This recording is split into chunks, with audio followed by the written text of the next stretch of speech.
Hey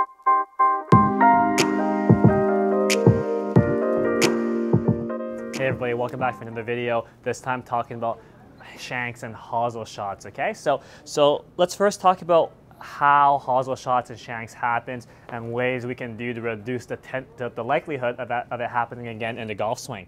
So we know if we shank it and we hit it off the hosel, it's more like this at impact. We know we want to hit it in the center, and we usually set up with the ball in the center of the face, but somehow the hosels and heel of the club seems to move closer to the ball, causing the ball to ricochet to the right for right-handed golfers. So why does that happen? Well, in the golf swing, we have a certain amount of space between us and the ball.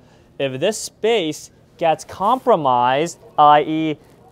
early extending, hips and pelvis moves closer to the ball, you can see I run out of room for the hands to come through the shot. If my pelvis and hips move closer to the ball, the hands and club also move closer to the ball, hence moving the sweet spot further away from us because we're moving towards the ball like this.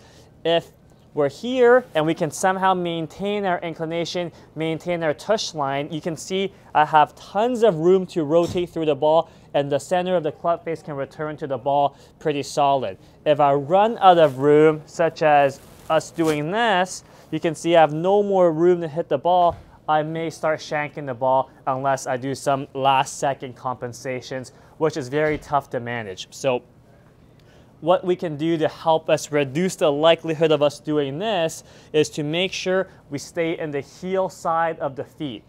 You can see if I stay in my heels, I have tons of room to turn through the ball. It's very unlikely that my hips and pelvis will move closer to the ball, pushing my hands and hosel closer to the ball and still be in my heels. It's pretty much impossible.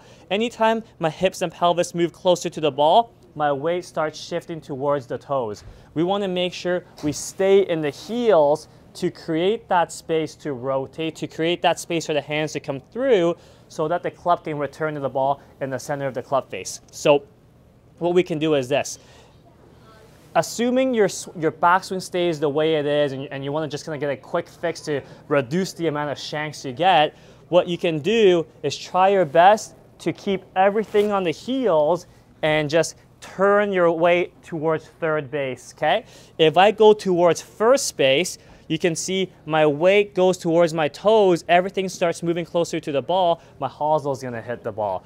I want to make sure I give myself the best chance at creating some sort of room between myself and the ball. That's why I have to feel like I go from my right heel to my left heel towards third base, creating all sorts of room.